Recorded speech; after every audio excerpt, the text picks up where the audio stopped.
Hi guys, James at RampantLionReviews again for you today with another beer review. For this one, we are going to head back to my second motherland of Sweden once again, and we're going to return to a brewery that's featured on the channel many times before.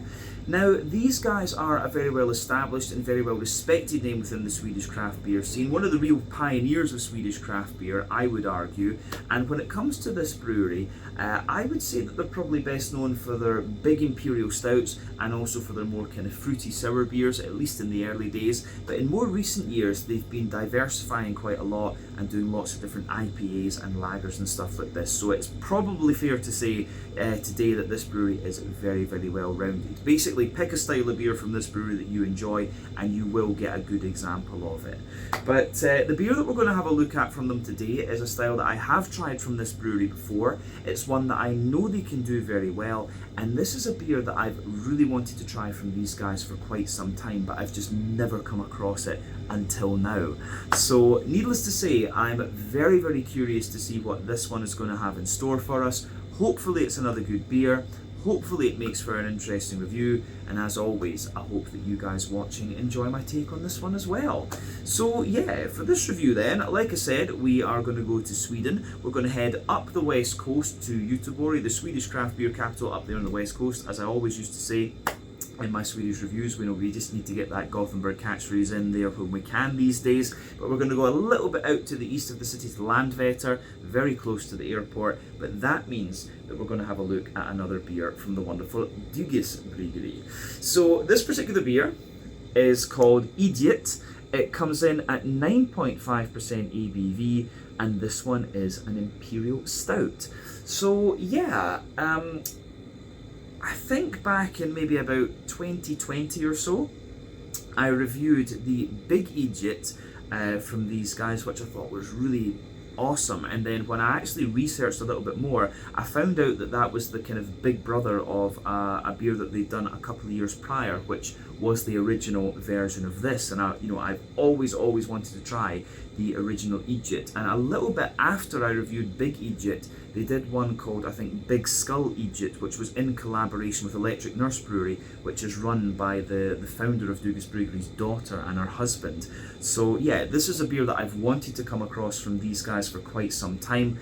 And strangely enough, I actually found this beer in Spain in a bar called Biropolis in Jerez, in the south of the country. And when I saw this, I was like, I need to buy this beer. I need to get one of these and do a review of it. So yeah, I'm really glad that I managed to get a hold of this one. This is my first Dugis review in over 2 years now.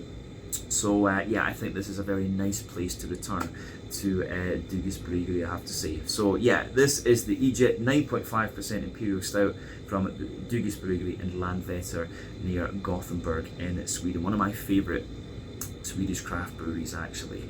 So yeah, let's crack on with this one then and see how we go. So as always with my reviews then, I'll tell you a little bit about the brewery before we taste the beer. If you want to get straight to the tasting though, just fast forward. All the usual links can be found in the video description below. That's the brewery website, the link to my other reviews that I've done from Dugis Bryggeri before, and hopefully we can add more to that list at some point in the near future. But there's all the usual social media down there. If you want to see more reviews, do please consider subscribing to the channel. The support that you give is massively appreciated. And remember, you can go into the channel homepage and search for beer using the geography tagging system. So just go in there, use the little search bar, put your hometown, state, county, province, whatever you like. If I've reviewed beers from the area that you search for, they will pop up. Failing that though, you can check out the playlist of beers from different countries. You'll find this one in the Swedish playlist along with a number of other things. That's being added to whenever I get the opportunity. But do make sure you check out the playlist of beers from other countries as well, because there are some very interesting things on the channel these days, even if I do say so myself. But yeah, let's go on to my brewery notes then to tell you a wee bit about Dugis Bryggeri for the first time in a good little while. So Dugis Bryggeri, as I've mentioned to you already, are based in Landvetter, which is on the outskirts of Gothenburg, Göteborg on the Swedish west coast. And the brewery was established back in 2005 in Mulmdal by Mikael Engström Duge. So these guys are in their 20th anniversary year now, which is quite exciting. But a few years prior to founding the brewery, Mikael had met an Englishman who was selling second-hand brew kits, and this really got him thinking about brewing his own beer. So he studied the very admittedly complex Swedish alcohol laws. He went and visited other breweries around Sweden, and then he started buying up equipment to put together his own brewery, which culminated in the opening of Duges Bryggeri's first facility in Mulmdal to the south of Gothenburg back in 2005. Over the next couple of years, they started to develop recipes and build up a customer base, but by 2009 the brewery had outgrown this original facility, and so they moved up to Landvetter the following year in 2010. So the older brewery had a capacity of 1,500 hectolitres per year at maximum, but at the new brewery, when they moved in, they started off with a capacity of 8,000 hectolitres of beer per year, and this has of course been multiplied quite considerably over the last few years. But this brewery, of course, in the early days were really well known for their kind of fruit and sour beers, and also for their big Imperial stouts. There was a period of time where this brewery was known as Duges Ale och Porter Bryggeri, but I think, yeah, it's just known as Duges Bryggeri these days. Maybe the Duges Ale och Porter Bryggeri is their kind of legal name or something. I'm honestly not 100% sure. But yeah, in recent years, they've been brewing a lot of lagers and a lot of IPAs and things like that. And of course, they began canning their beers as well. But the brewery is one of the co-owners of the two Brewers Beer Bars in Gothenburg, along with All In Brewing, who are a gypsy brewery, and Electric Nurse, which is owned by Mikael's daughter Ida, along with her husband. I think his name is John, if I remember correctly. But yeah, these three breweries are all very good, and I would recommend that you check out the Brewers Beer Bars should you get the chance. But another thing about this brewery is that in 2020 they took over Omnipojo's bar on Plantagatan in the city, and they ran this as a bar called Duges Pils until 2024, when it was closed down, mainly due to the economic situation, you know, Ukraine war, the COVID pandemic and things like this. But yeah, Duges Bryggeri, as I say, they've produced a lot of beer over the years. Normally in these videos, I would say, according to Untappd, they have produced X beers as of September 2025 when we're filming, but Untappd does not have it accurate with these guys. It says on there that they've only produced 48 different beers, and I'll tell you straight away, that's an absolute lie. These guys have produced quite a lot actually, so I maybe need to contact them and just ask them how many beers they've done, but it's, you know, it's got to be at least 500, I would think. These guys are a pretty damn prolific brewery, and as I said earlier on, if you basically pick a style of beer from these guys that you enjoy, you'll find a very nice example of it from Duges Bryggeri. But yeah, I think that is everything I can really tell you about Duges Bryggeri for the moment. If you want to learn a little bit more about this brewery, you can check out the brewery website, you can follow them on Facebook and Instagram to keep up to date with all the latest goings on, and you can of course check out the Untappd page as well to learn about their latest beers. I would recommend that you go to their own website though to learn about their older beers, because they have done a hell of a lot, but it's for some reason Untappd seems to have missed a lot of the stuff that Duges Bryggeri have done over the years. But yeah, let's go on and actually have a little look at this beer itself. So I'm going to bring up the brewery website's page on this beer just to kind of tell you the backstory here, because as I say, this one's quite interesting. So the text that's on the website here, it says, we really don't like to talk about comebacks. We usually quote LL Cool J by saying, don't call it a comeback. However, now we might have to borrow some words from Eminem. Look who's back, back again, Idjit's back, tell a friend. This beer started out as an experiment. One of our brewers wanted to see how strong a beer we could brew, and the result was a 16% volume Imperial Stout, which was super gross. Too much of everything, unbalanced, undrinkable, an idiot beer if you will. That beer never saw the light of day, but we learned a lot though. When it came time to brew another Imperial Stout, we took all we learned, factored in the then latest American trends, and took off. We landed on something unique, new and modern. Now it's a classic. We're happy to bring it back. Quite frankly, we don't know how what took us so long. Blast. So yeah, like I said, my first encounter with Idjit was the Big Idjit, which was a kind of amped up version of this particular beer. and then we had the Big Skull Idjit, which was a combination of the Idjit and the Big Skull from Electric Brew, and that had a little bit of orange peel and coconut in it, if I remember correctly, so really interesting beer. But yeah, the original Idjit is one that I've wanted to try for quite some time. From what I understand, I think they brewed this beer again in like 2022. But yeah, as I say, I found a can of it in Spain just this year, and I'm quite curious how old this can is actually. But it says, I see, it says that it's best before the 6th of December 2027, so maybe this one is from that 2022 batch, because putting 5 years on it would kind of make sense, to be honest. So maybe this beer at the time of drinking is actually about 3 years old. That's kind of funny, actually. But yeah, as I say, very, very happy to be able to try this one here. On the back it says, "This is Idjit, an Imperial Stout loaded with tons of dark malts, black as the night, Idjit." So yeah, you can see plain silver top on the can there. This one is incidentally a 330ml can. I think this is the first 330ml can that I've had from Bryggeri, because most of them tend to be big half-litre cans, or at least when I was reviewing their beers back in Sweden about 2 years ago. But yeah, I don't think there's anything else on the website that we need to say there. I can shut off the screen and we can have a look at it. But yeah, really nicely presented beer, this one, I have to say, and I'll be keeping this can because, as I say, this is a beer that I've been chasing for quite a little while. So yeah, 9.5% ABV, the Dugas Idjit Imperial Stout. Let's just get this guy out into the glass then and see what it's all about. See, I can't believe I found this beer in Spain, of all places. One I really wanted to try, and yeah, finally I've got the chance to review this one for you here on the channel. So yeah, get the full beer out and into the glass, and there we go. So yeah, before the head disappears on this one, we can see that this beer has poured with about a half finger of a frothy, I would say medium tan head. If I bring the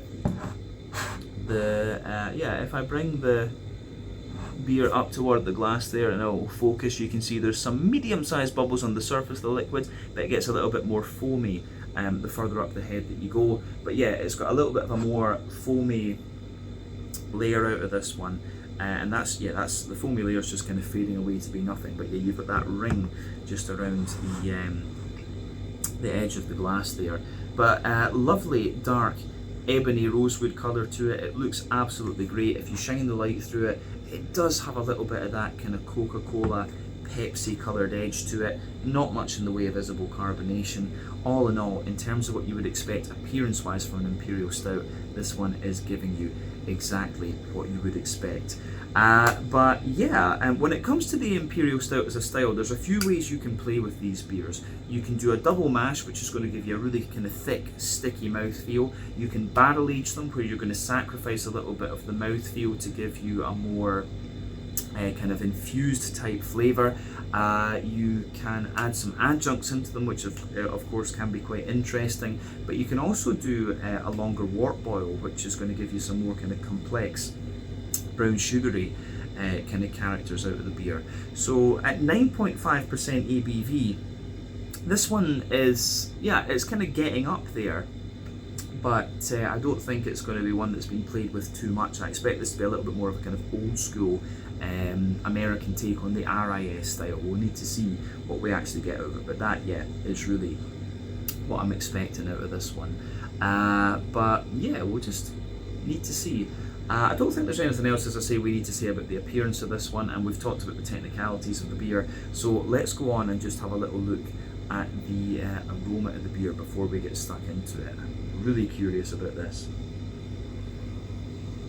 Oh yeah, going to say straight away, it smells absolutely beautiful.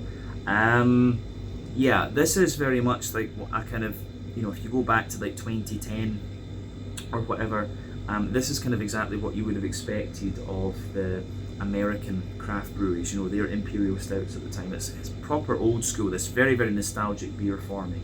And I have to say, this one smells absolutely lovely. It's just so well balanced. You've got some you know, the bready characters, the toastiness, the brown sugars, the fruit, the little bit of hoppy character, everything. This is just such a nice beer. I really, really like this one. Could sit and smell that all day. It's lovely. It really, really is. Yeah, it's great. It is really, really nice. Yeah, great stuff. As I say, just so happy to be able to review this beer for you after so long. Yeah, so where do we start with this one then? The backbone of this beer, you've got a lovely little bit of like roasty, toasty, well-fired bread crust in there. I've got a feeling there's probably a bit of carafa malt in this one, because the roasty, toasty characters aren't too aggressive. It comes across more like a kind of toasty bread crust. So yeah, roasty, toasty bread crust in there. A little bit of woodiness. Yeah, a little bit of a kind of woody character, which I do really quite like. And of course, on top of that, you can smell a wee bit of cracker, as you very often get, but there's quite a nice sort of rye bready base to this beer as well. So yeah, roasty, toasty bread crust in there, but not too aggressive, not like Special B or anything like that. I think it's more carafa in this one. Little bit of woody character, a little bit of cracker, oily rye bread, some wholemeal brown bread above that, and then maybe you start to get some like chocolate sponge cake, and maybe a little hint of that more kind of chocolate brownie type character out of the beer. And then yeah, when it comes to the actual chocolatey parts of the beer, I think it's quite interesting. So I want to say that the chocolatey side of this beer is maybe about 60% cocoa chocolate. It's more leaning toward that darker end of the chocolatey spectrum, but yeah, it's more leaning toward that darker chocolatey end of the spectrum. But there are some milky elements to this one, I would say too. Like maybe further forward on the nose it seems a bit more like a kind of 40% cocoa chocolate, but yeah, further back 60-70% cocoa chocolate as well. So yeah, and that sits on top of that kind of chocolate brownie sort of thing. The more that I smell of this beer, the more I think I'm getting some kind of nutty element out of it as well. So yeah, the way that that goes together is really quite nice. There's a bit of a roasty, toasty. I mean, the brown sugars in this one are quite complex, and one thing I would say is that the way that some of the brown sugars are coming about makes me wonder if this has a slightly longer wort boil, actually, because yeah, the wort boil is the one where you get the slightly more complex brown sugary notes. So for me, roasty, toasty, brown sugary characters in there, a little bit of a more leathery brown sugar as well, and then yeah, I would say there's a bit of, you know, sweet caramel in there straight up. I'm not sure if I would say there's too much in the way of there's a bit of treacle molasses kind of going on with this one. So yeah, a little bit of that treacle molasses sort of thing. But yeah, it's got a really nice balance between like toasty, sweet, and the more kind of caramelized brown sugars as well. So I think that covers pretty much the kind of malty part of the beer, in honesty. I think we're going to get even more complexity out of the flavour of this one. But when it comes to the yeasty side of this beer, at the back of the nose, it's interesting because you've got some, it's kind of somewhere between like a Scottish English Christmas pudding, you know, that phenolic brandy soaked kind of sort of berry cake, if you like. I'm very familiar with Scottish Christmas pudding because my dad used to love it for his birthday in February, so we had it at least twice a year. So yeah, it's got that sort of Christmas puddingy type note coming out of the yeast, but there's also like a sort of maybe chocolate brownie-ish element is a good way to describe that one as well. So yeah, Christmas pudding, chocolate brownie type notes coming out of the yeast in this one, maybe a slight rye bread and bread crust as well. And yeah, you get that at the very, very back of the nose. So yeah, the way that all of that kind of pieces together, I think, is really quite nice. So yeah, for me, the the malty yeasty character on this one is absolutely lovely. I really like it. So let's just round off the aroma with a wee look at the hoppy side of things. And remember, Imperial Stouts are not the most hop forward of beer styles, but still that can add a fair little bit of complexity. But yeah, of course, the other thing is as well, this beer, I think it's about 2 and a bit years old, and maybe that's one of the reasons that the brown sugars are quite smooth in this one. We'll need to see, because you get this kind of silky type character out of an Imperial Stout when it's aged a wee bit. But yeah, for me, the hoppy character in this one, there's a good little bit of earthiness from the green component in there, wee touch of woodiness as well, but I'm still getting some floral notes and a little bit of grassiness out of it, and the green component does certainly play a role in this. But yeah, the fruity side of the beer for me is it makes me think they've maybe used a little bit of Williamette or something like that in here. I'd be curious to see the brew sheet for this beer actually and see what hops they have used, because I wonder if there's a bit of an English hop in this, because it's just the way the earthiness comes out makes me think, well, maybe they've used a bit of Fuggles or Kent Goldings or something. But yeah, the fruity side of this beer for me is kind of what you'd expect. There's a wee bit of like plum, so yeah, there's plums, figs, blackberries, and there's some drier fruits underneath that as well, like a bit of date and stuff. Maybe not dates, but yeah, plums, a bit of sultana kind of character, fig, and I think blackberry too. So yeah, aroma wise, this one I think is really nice. So as I always say, take a little bit of time to just enjoy the aroma of the beer before you get stuck into it. But I think it is about time for us to taste this one and see what it's all about. So yeah, this is the Idjit, a 9.5% Imperial Stout from the wonderful Dugas Bryggeri in Landvetter near Gothenburg, Göteborg, up on the Swedish west coast. A beer I've wanted to try for quite some time, and for some reason I found this one just in a bar in Spain. Let's do this. Slange, skål, cheers.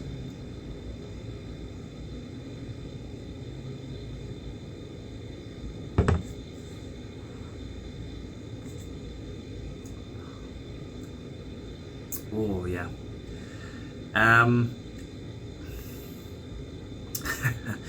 Yeah, this is a big, old school, roasty toasty RIS. This one, yeah, it really leans more toward that roasty toasty RIS. It's interesting as well because, like I say, with the aroma, could potentially just be because of the age of this beer. The aroma comes across as very smooth and very kind of brown sugary, but yeah, when you take this beer in, it does have that big kind of bitter roasty toasty hit to it. So yeah, it kind of just goes to show you how much aroma and flavour can diverge, if you like. Although I guess in this case it's not dramatically, it's just the way the flavours are coming out. But yeah, at this point in time, or at least with this beer, the roasty toastiness is a lot more prominent than the aroma might have you believe.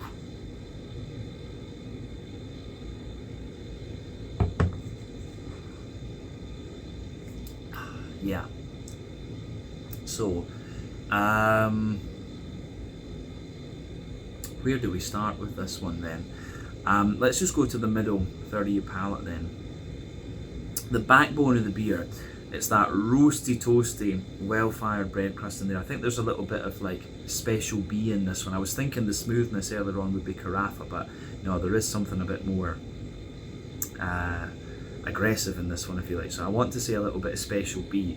But yeah, as you move further forward in that middle third of your tongue, you get a little bit of kind of woodiness there. There is of course a little bit of cracker on top of that, and then you've got that really dense rye bready character coming out of the beer. So roasty well-fired bread crust, cracker, little bit of wood, dense rye bready character. Then above that you start to get the above that you start to get a more kind of like chocolate spongy type character, but it's quite a dry chocolate sponge actually that comes out of the malt base in this beer. There's maybe, yeah, you've got the rye bread, maybe a bit of wholemeal brown bread as well, and then yeah, a layer of like chocolate sponge character to this one.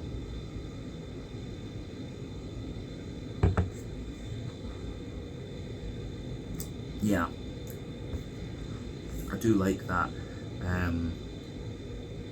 about this beer. Yeah, so above the kind of chocolate sponge cakey character, there's a slightly more dense note to this beer. So the chocolate sponge, then there's a more dense kind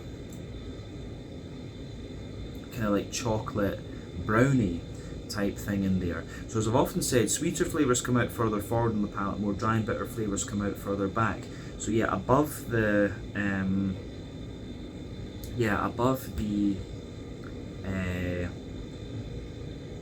chocolate sponge, you've got this more dense kind of chocolate brownie type character, and I would say above that you've got a little bit of an almost kind of cocoa nibby type thing. So yeah, further forward on that middle third of your palate, it's a bit more like a kind of 50 or 60% cocoa chocolate, and then further back it's got a really nice, yeah, it's got more of a it has got more of a like, you know, 80-90% cocoa chocolate character to it. It's got that more kind of darker sort of thing. It's maybe also a little bit roasted as well. Within that, the kind of cakey, I'm getting a bit of gas off this actually. Within those kind of cakey and bready layers I was talking about, you do get a wee bit of nuttiness evolving into the aftertaste, like a wee bit of almond or pecan or something like that, but those are very, very subtle kind of minimal flavours, and they're almost a little bit woody to me. But yeah, above the chocolatey layer, you start to get the brown sugary side of the beer. So let's have a wee look at that kind of brown sugary sort of thing.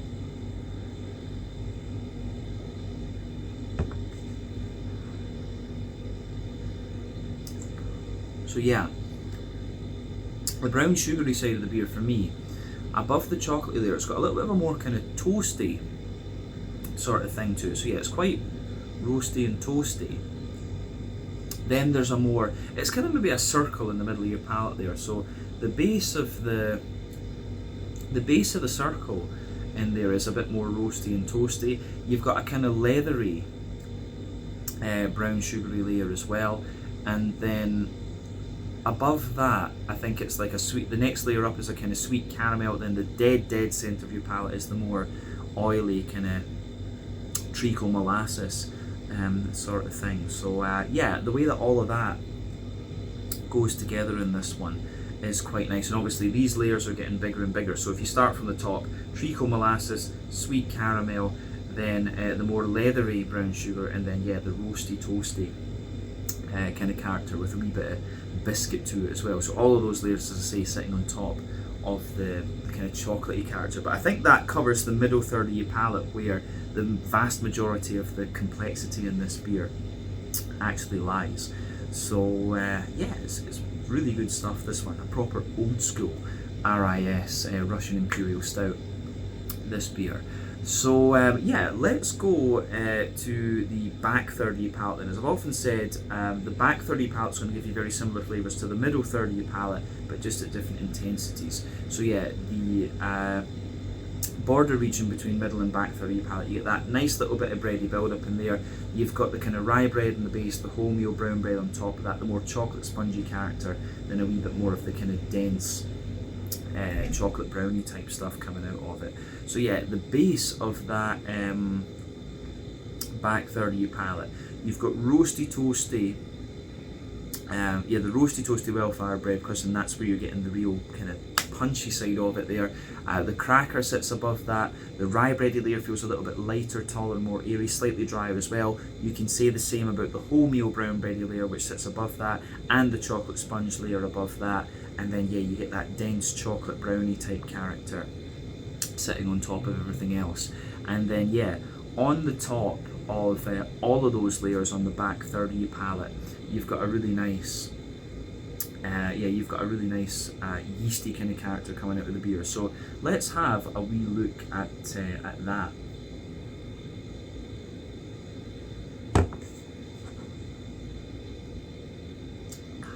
So yeah, the yeasty side of this beer for me, at its core, you get that sort of thing I was talking about, that big sort of brandy soaked phenolic Scottish Christmas pudding at the core. As you move out from that, it's a little bit more oily and rye bready, and then the very edge is a little bit more of a kind of toasty, bread crusty sort of thing. And again, this beer, into the aftertaste, it gets drier, the roasty, toasty, well-fired bread crust, but some of the kind of like, brandy soaked kind of phenolic Christmas puddingy type thing is contributing to that as well. So that lingers there. And some of the chocolatey aspects, I think some of the drier side of the chocolate on this one really comes out as well. But definitely, back third of your palate, you can feel the flavour is taller. Then as you move further forward into the middle third of your tongue, it just kind of compresses down and squashes together that little bit more. So the way that all of that pieces together, I think is really nice. The malty yeasty side of this beer I do really quite like. Now, let's go on to the hoppy side of things then. And this is one of the areas I think that does reveal the beer is a little bit older, because you can feel that really smooth, almost like woody character on the edges of your palate there. So in the back corners of the palate, there's a nice little bit of earthiness in there, which does give the beer a little bit of bitterness. But as you come further forward from that, the earthiness sort of evolves to be a little bit more kind of woody and very slightly herbal, I would say. But as you reach the front corners of the palate, it's a little bit more floral and aromatic. Then around the front curve of the tongue, it's just that little bit lighter and more grassy as well. But the hoppy character, of course, with an Imperial Stout is going to drop out the more that you age the beer, and just the woodiness in there that I'm getting makes me think that's definitely the case here. But hoppy character is still playing a significant role in this beer. But let's look at the front third of your palate then, and the fruity side of things, just to round off the flavour section of the video. So border region between front third and middle third of your palate, you get that little bit of bready build up in there, the kind of rye bread in the base, wholemeal brown bread, the chocolate sponge, and a wee bit of the more dense kind of chocolate brownie character. The base of that front third of your palate is the roasty, toasty, well-fired bread crust, the cracker, rye bread, wholemeal brown bread, chocolate sponge, and a wee bit of the kind of chocolate brownie character. And I think a little bit of the toasty brown sugars are just creeping on top of that. And then you get that nice oily bubble where the juicy fruity esters roll their way out of the beer. So I think that the fruity side of this one is the fruity side of this one's quite interesting, because it's got a good bit of stuff going on. So let's just look at it.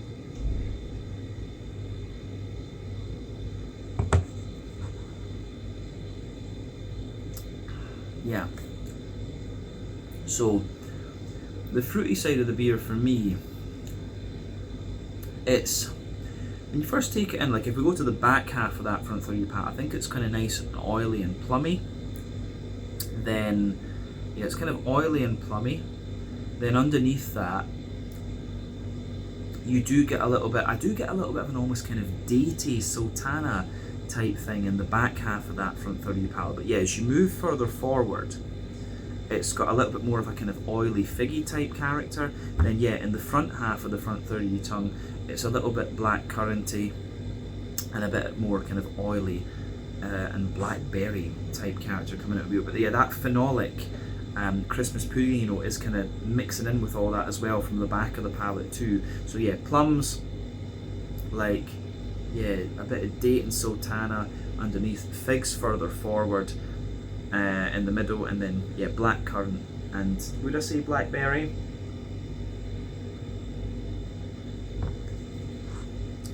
I think a little bit of blackberry coming out of this one too.